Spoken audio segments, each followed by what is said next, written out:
We went to Cherokee Holiday. I saw some of the finger weaving, which was the warp face technique. And I thought, this is Cherokee, like, why am I not doing this?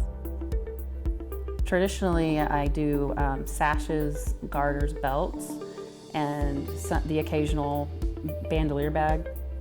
Traditionally, the sashes and belts and garters were definitely finger woven. It's very therapeutic to me because I can just sit and watch TV. It's not as intense as I think the beadwork. You have to really just be looking at your beadwork all the time. And with the weaving, it is kind of like knitting or crocheting. Sometimes I can just be there just straightening or doing whatever.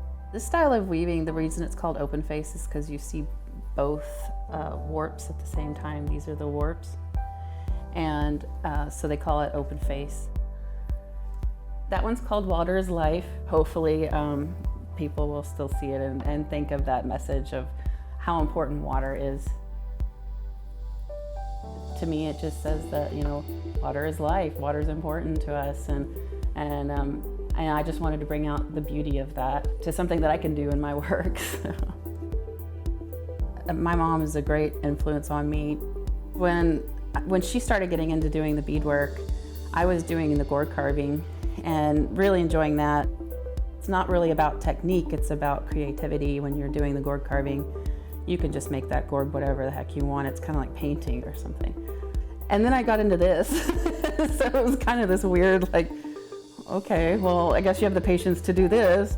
I enjoy entering the shows that in the Cherokee Nation, and then also at the Cherokee Art Market. It's been a really neat connection for my mom and I, because I wouldn't have ever participated in shows if it wasn't for her. And so we share a booth, and it's a great chance to go up there for Cherokee Art Market, because being down here in Texas, I don't really get to visit with everybody. And so it's like a family reunion every year, you know, it's just hugs all around. And so it's great. So I've really been enjoying it.